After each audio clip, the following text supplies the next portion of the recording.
안녕하세요. 저는 서울에 혼자 살고 있는 돌싱 30대 남자입니다.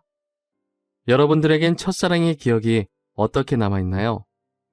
다시 생각해도 설레고 아련하고 그리운 기억으로 남아있으신가요? 남자는 생각만 해도 설레는 첫사랑을 죽을 때까지 못 잊는다고 하던데 저는 다른 의미로 첫사랑을 죽을 때까지 못 잊을 것 같아요. 어쩌다 제 첫사랑의 기억이 이렇게 바뀌게 되었는지 지금부터 이야기를 풀어볼게요. 저는 고등학생 때 같은 반이었던 아내를 보고 첫눈에 반해 짝사랑을 해왔었어요. 가슴 간질간질거리는 저의 첫사랑이 그렇게 시작된 것이죠. 아내는 미모가 뛰어나서 전교생에게 정말 인기가 많았어요. 여자들은 아내가 쓰는 물건들을 따라 샀었고 학교에서 인기 좀 있다는 잘생긴 애들도 아내의 뒤를 졸졸 따라다녔었어요. 하지만 저는 잘생긴 것도 아니고 그렇다고 날씬한 것도 아니라서 뒤에서만 아내를 봤었어요. 정말 평균 이하의 외모에 살집도 있는 편이라 제가 봐도 너무 별로더라고요. 늘 그렇게 뒤에서 아내를 지켜보다가 아내가 가는 대학에도 따라 들어가게 됐어요. 아무리 그래도 그 정도까지 하냐고 말하시겠지만 저는 그만큼 아내를 무척이나 좋아했었거든요. 제 세상은 아내에 의해 흘러간다고 볼 수 있었어요. 그렇게 대학을 가서도 혼자 속으로만 좋아하다가 대학 졸업할 때쯤 제가 용기를 내서 아내에게 고백을 했어요. 현이야, 친하지도 않은 내가 이렇게 불러내서 당황했지. 졸업하기 전엔 꼭 너한테 하고 싶은 말이 있어서 불렀어. 나, 너 좋아해, 현이야. 나도 알고 있었어. 고등학생 때부터 뒤에서 계속 나만 보던데 어떻게 몰라? 다른 애들은 나랑 얘기 못해서 안달이었는데 넌 끝까지 쳐다만 보더라. 아, 알고 있었어? 다른 애들은 다 잘생기고 이쁜데 난 너무 못생겼잖아. 그래서 너한테 말을 걸 용기가 없어서 그냥 뒤에서 쳐다만 봤어. 차라리 말을 걸지 그랬어. 뒤에서 쳐다만 보면 얼마나 무서운 줄 아니? 장난이야. 오히려 다른 애들과는 다르게 특이해서 자꾸 눈길이 가더라고. 아, 그랬어? 그럼 계속 특이한 애로 남게 오늘도 말 걸지 말 걸 그랬나? 나 근데 정말 너 좋아해. 대학까지 따라올 만큼 진짜 진심으로 좋아해. 대학까지 따라온 거야? 내가 뭐라고 이렇게 좋아해 주는 거야? 나 정말 별거 아닌 사람인데. 아니야. 너만 보고 있으면 주변이 환해지고 너가 웃을 때마다 내가 행복해지는걸. 이젠 졸업 앞두고 마지막이라고 생각하고 말한 거야. 부담 가지지 마. 대답 안 해줘도 돼. 왜? 난 대답하고 싶은데. 원래 고백은 대답 들으려고 하는 거 아닌가? 나는 좋아. 우리 한번 만나보자. 아직 어리니까 가볍게 만나보고 아니면 그때 헤어지면 되지. 저는 인생은 믿져봐야 본전이라는 생각에 당연히 차일 것이라고 예상하고 고백한 것인데 예상 밖으로 아내는 활짝 웃으면서 저를 받아주더라고요. 그렇게 저희는 얼떨결에 연애를 하게 되었어요. 남들과 똑같이 데이트도 하고 사랑을 나누었죠. 아내 주변에서는 도대체 저를 왜 만나냐고 했었는데 그냥 웃기만 하더라고요. 저는 이유가 뭐든 지금 아내와 사귀고 있다는 자체가 행복해서 아무런 상관이 없었어요. 그리고 졸업을 하고 저는 운 좋게 대기업에 취업을 하게 되었어요. 아내도 대기업에 계속 이력서를 넣어보는데 서류 전형은 대부분 합격을 하는데 저보다 자격증이 많이 부족해서 그런지 최종 면접에서 항상 떨어지더라고요. 결국은 대기업은 포기하고 중소기업에 취직을 하게 되었죠. 위로가 전혀 안 되겠지만 그래도 아내에게 취직 축하한다고 맛있는 것도 사주고 아내가 평소 갖고 싶어 했던 지갑도 축하 선물로 사줬습니다. 아내는 저의 응원을 받고 힘을 내서 열심히 회사를 다녔어요. 제가 어느 정도 직급이 올라갔을 때 아내에게 결혼을 하자고 했어요. 아내는 망설임도 없이 단칼에 제 청혼을 거절하더라고요. 아직 직장이 변변치 못하다면서 자신이 당당해질 수 있을 때 결혼을 하고 싶다고 했었어요. 아무것도 없는 나랑 결혼하고 싶다고 해줘서 너무 고마운데 아직 내가 직장이 변변치 않아서 지금 결혼하기엔 너한테 너무 미안해. 그럼 내가 싫어서 거절하는 게 아니라 직장 때문에 거절하는 거야? 직장이 무슨 상관이야. 우리 둘이 잘 살면 되는 거지. 그래도 직장이 좋아야 월급도 많이 받고 우리가 걱정 없이 살 거 아니야. 너 월급에 비하면 내 월급은 너무 작잖아. 나는 내가 네 앞에서 당당해질 수 있을 때 결혼하고 싶어. 그래도 너가 안 버는 것보단 낫지. 우리 둘이 같이 벌면 괜찮아. 그리고 나 혼자 벌어도 너 하나쯤은 먹여 살릴 수 있어. 아내가 저보다 못한 직장에 다닌다고 스트레스 받아 하는 것 같아서 괜찮다고 다독여줬어요. 아내는 제가 대기업에 다니니까 확실히 제 월급이 자신 월급보다 많다는 것을 알았지만 정확히 얼마나 되는지 모르는 상태였거든요. 그래서 저는 아내에게 이 정도의 월급을 받고 있으니 결혼해도 문제가 없다고 설득했죠. 제가 자신보다 2배 넘게 받는다는 것을 듣고 놀라더니 고민을 하는 것 같더라고요. 계속되는 저의 설득 끝에 아내는 긍정적으로 생각이 바뀐 것인지 제 청혼을 받아주었어요. 제가 이렇게 결혼을 서두르게 된 이유는 회사에서도 아내가 인기가 많은 것 같더라고요. 아내가 종종 회사에서 치근덕거리는 남직원이 있다고 얘기를 꺼낼 때마다 다른 남자들이 더 이상 치근덕거리지 않게 얼른 결혼을 해야겠다는 마음을 먹게 됐죠. 저는 그렇게 힘들게 아내와 결혼하는 데 성공했습니다. 저희는 결혼한 지 2년이 지났는데도 자식 없이 여전히 둘이서 신혼생활을 보내고 있어요. 사실 아무리 노력을 해도 아이가 저에게 찾아올 생각을 하지 않더라고요. 아내와 저는 아직 젊으니까 조급해하지 말고 아이가 찾아올 때까지 천천히 기다려보기로 했어요. 그러다 결혼 3년 차가 되었을 때 아내가 임신을 했더라고요. 저희 부모님은 아들이든 딸이든 상관없다며 너무 수고했다고 고맙다면서 아내의 손을 꼭 잡고 우셨어요. 아내도 어머니의 눈물을 보고선 살짝 눈가에 눈물이 고였더라고요. 며느리 아끼는 시부모님 덕분에 낙동강 오리알 신세가 된 저만 힘들어졌었어요. 아내 회사가 중소기업이어도 설립자가 여성분이어서 그런지 복지가 대기업 못지않게 좋더라고요. 아내는 일을 하면 스트레스 받을까봐 아이를 위해 휴직을 하고 집에서 쉬고 있었어요. 혹시나 쉬면서 집안일이라도 할까 어머니께서 집에 오셔서 아내 대신 집안일을 다 해놓고 가시더라고요. 저도 퇴근하고 오면 어머니의 잔소리를 듣고 아내의 시중을 들기 시작했고요.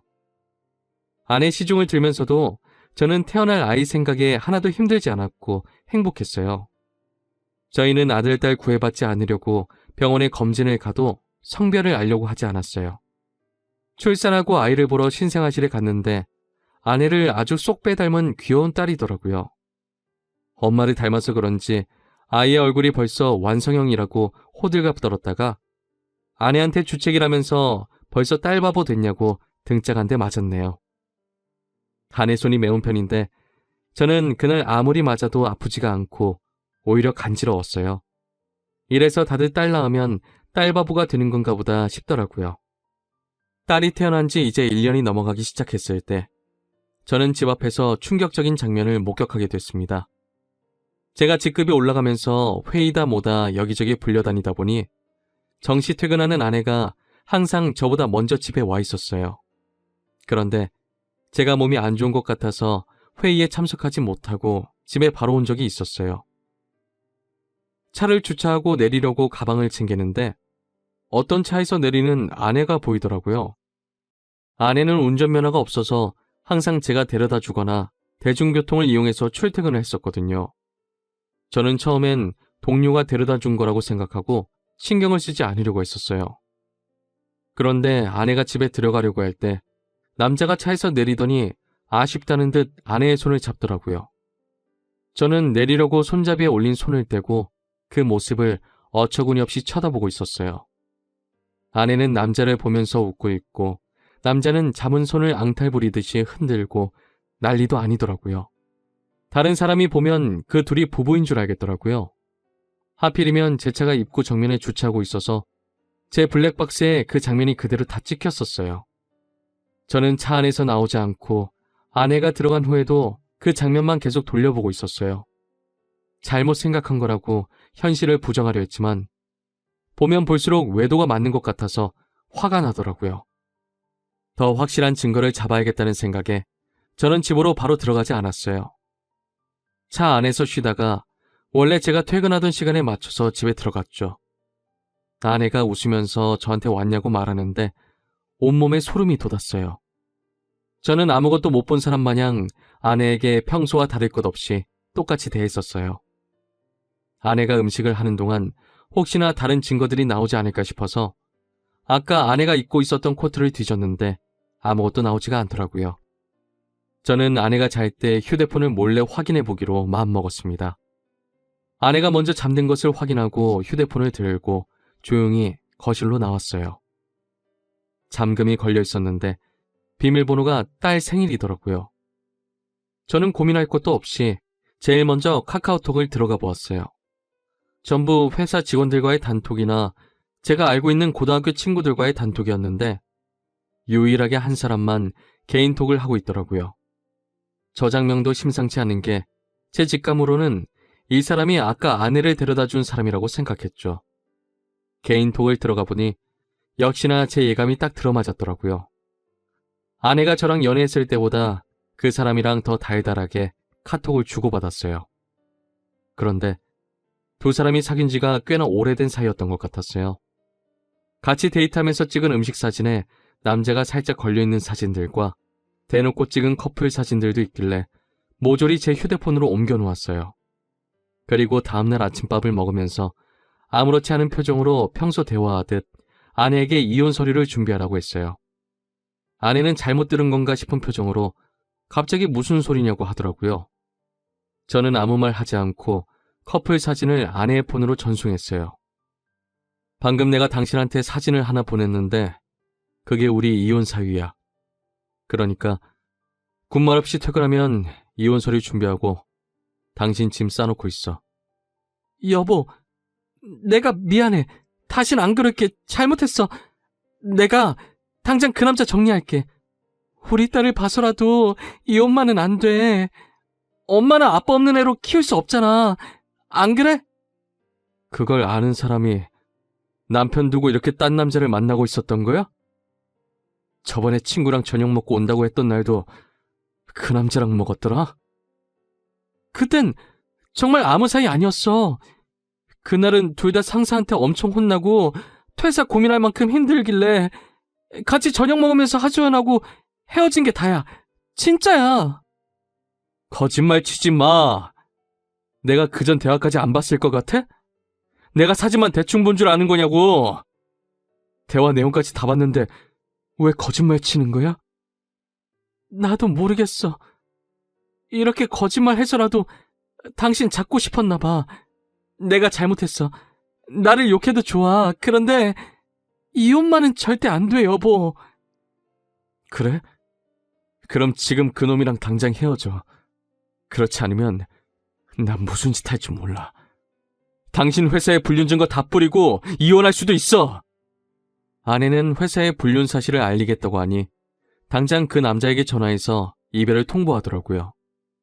그리고 며칠 뒤 아내한테 들은 얘기인데 아내와 헤어지고 그 남자는 이직을 했다더라고요. 어디로 이직했는지는 모르고 남자가 휴대폰 번호를 바꿔버려서 만약에 다시 만나고 싶다고 한들 만날 수 없는 상황이라고 확실히 관계가 끝났다는 것을 말해줬어요. 저는 제가 있는 앞에서 이별을 통보했던 아내라 저 말을 의심조차 하지 않고 믿었던 것 같아요. 조금이라도 의심해보고 제가 직접 알아봤어야 할 내용이었는데 말이에요. 그리고 저희는 다시 예전 신혼 때처럼 관계 회복에 성공했어요. 아내가 미안했는지 그 사건 이후로 제게 과하다시피 너무 잘해주더라고요. 그 행동도 의심해봤어야 했는데 말이에요. 그 사이에 귀여운 딸이 저희에게 한 번 더 찾아왔어요. 이번에도 아내를 쏙 빼닮아 너무 이쁘더라고요. 어쩜 두 딸 모두 좋은 유전자만 받고 태어난 건지 눈에 넣어도 안 아플 지경이었어요. 제가 한동안 딸 보는 재미가 얼마나 쏠쏠했는지 몰라요. 주위 사람들한테 요즘 딸 보는 맛에 산다고 말하고 다닐 정도였어요. 요즘은 아들보다 딸이 더 좋다고 하던데 딸들을 보고 있으니 왜 그런 말을 하는지 알 것 같았어요. 어찌나 애교도 많고 저를 보고 방긋방긋 잘 웃던지 나중에 커서 딸이 결혼한다고 하면 정말 대성통곡할 것 같았어요. 저는 영원히 제 딸들을 옆에 끼고 살 수 있을 줄만 알았어요. 그날만 아니었다면 말이죠. 제가 중요한 프로젝트를 맡고 있어서 잠을 제대로 못 잔 적이 있었어요. 평일엔 프로젝트 때문에 주말엔 딸들 보느라 피로가 누적이 되었던지 그날은 정말 낮잠을 안 자면 제가 과로사할 수도 있겠다는 생각이 들더라고요. 웬만하면 아이들을 봐주려고 했는데 도저히 못 버티겠어서 정말 오랜만에 주말에 잠시 낮잠을 잤었어요. 그러다 중간에 목이 너무 말라서 잠에서 깨버렸어요. 거실에서 아내가 통화를 하는지 문틈 사이로 아내 목소리가 어렴풋이 들리더라고요. 스피커폰으로 해놓은 건지 간간히 다른 사람 목소리도 들렸었어요. 저는 목이 말라서 아플 지경이길래 물을 마시려고 손잡이에 손을 올렸는데 아내가 하는 말에 문을 열지 못하고 그 자리에서 굳어버렸어요. 오늘 남편 얼굴 보는데 날이 가면 갈수록 더 못생겨지더라. 살만 디룩디룩 쪄서 진짜 얼굴 맞대고 밥 먹기 힘들어. 같은 공간에 있기도 싫어. 그러니까 내가 계속 이혼하라고 했잖아. 언제 이혼할 건데? 이대로 살 생각이야? 도대체 언제까지 이러고 있을 건데? 나 이제 당신 남편이 불쌍해 보일 지경이야. 아니 뭐 아직 애들도 어리고 내 월급으로 애들 키우는 건 힘들잖아. 그렇다고 당신 월급도 많은 게 아니니까 조금만 더 있다가 하려고. 이혼할 생각이 있긴 한 거야? 내가 봤을 땐 당신 남편이 가진 돈 때문에 이혼 안 할 것 같아. 말로만 이혼할 거라고 하고 계속 이런 식이면 나 당신 남편한테 다 말할 거야. 아, 좀 기다려보라고 했잖아. 왜 이렇게 보채는 거야? 매력 떨어지게. 우리 딸 부족함 없이 키워야 하지 않겠어? 그러니까 조금만 참아. 그건 그렇긴 한데 나도 애기들 보고 싶단 말이야. 맨날 사진으로만 보고 나도 실제로 애기들 알아보고 싶어. 근데 지금 자기 애도 아닌데 자기 애라고 믿고 저렇게 좋아 죽는 꼴이 너무 웃겨. 진짜 멍청한 거 아니야? 얼굴이 자기랑 너무 다르잖아. 당신 닮아서 얼마나 이쁜데. 자기 애라고 믿지? 얼핏 들었을 때 대화 내용으로 아내가 상간남이랑 통화하고 있었다는 걸 알아차렸어요. 얼굴 얘기하면서 제 험담을 할 때부터 저는 손을 뻗어서 화장대에 있던 제 폰을 들고 아내의 통화 내용을 녹음하기 시작했었어요. 둘이서 오가는 대화들이 정말 갈수록 가관이더라고요. 제 험담은 그럴 수 있다고 생각했는데 이제껏 제 딸이라고 믿었던 애들이 알고 보니 제 딸이 아니라 상간남 딸이라고 하니까 너무 충격적이더라고요.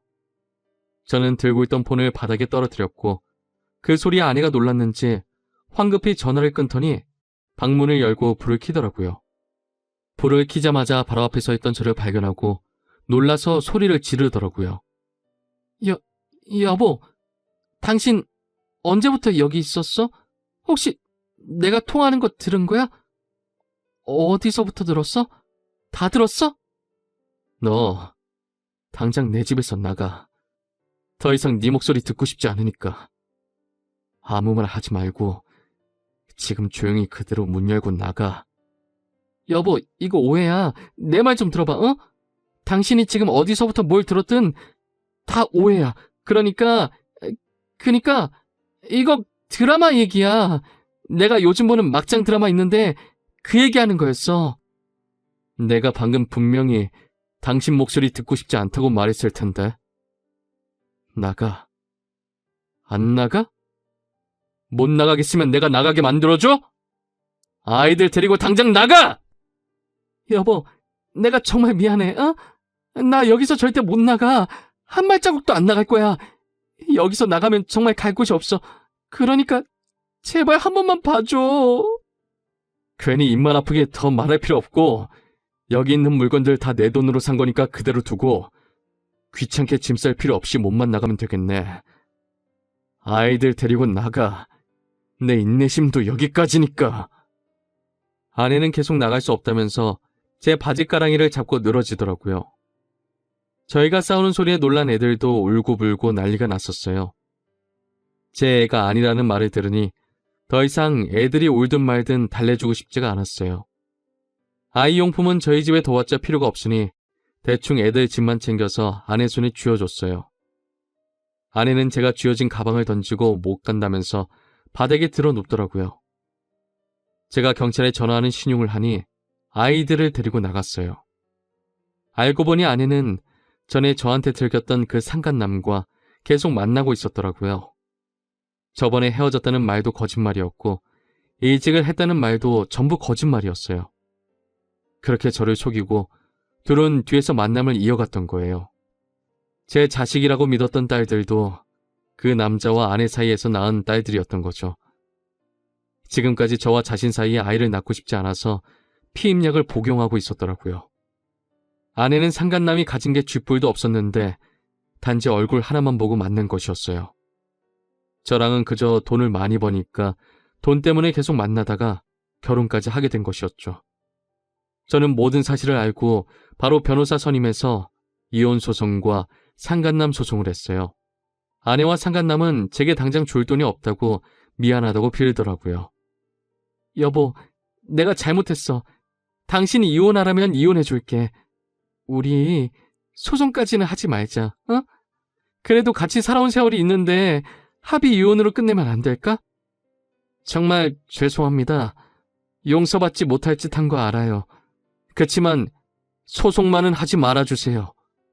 모아둔 돈도 없어서 당장 위자료 줄 돈이 없어요. 이렇게 부탁드립니다. 이렇게 될 거라고 예상을 못했나 봐요. 제가 저번에도 용서하고 넘어가 주니까 이번에도 사과하면 그냥 넘어갈 줄 알았어요? 저 절대 고소 취할 생각 없습니다. 아내가 외도한 게 이번이 처음도 아니고 심지어 똑같은 남자랑 다시 외도를 했는데 저는 너무 괘씸해서 그 둘을 선처해줄 마음이 전혀 없었어요. 결국 둘은 저한테 줄 위자료가 없어서 사채까지 써서 줬더라고요. 매달 정확하게 들어오는 월급 받고 사채를 쓴 모양인데 제가 가만히 있을 리 없었죠. 저는 불륜 증거들을 아내 회사에 뿌리기 시작했어요. 회사 내 커뮤니티에 익명으로 녹음본과 함께 글도 올렸고 팩스로 커플 사진들도 보내고 제가 할 수 있는 건 다 했었어요. 결국 아내와 상간남은 회사에서 질타를 받으며 그대로 쫓겨났습니다. 그리고 현재까지도 빚쟁이들을 피해 도망 다니고 있는 것 같더라고요. 그러게 처음 제가 용서하고 넘어가 줬을 때 정신을 차렸어야 했는데 자기 발등 자기가 찍는 짓을 왜 하나 싶습니다. 저는 정말 죽을 때까지도 이 일을 절대 못 잊을 것 같아요. 다시는 결혼할 생각도 그렇다고 연애를 할 생각도 전혀 없어요. 저는 이렇게 혼자서 걱정 없이 사는 것도 괜찮을 것 같다는 생각을 해요. 오히려 부양할 가족이 없으니 마음이 더 편해졌어요.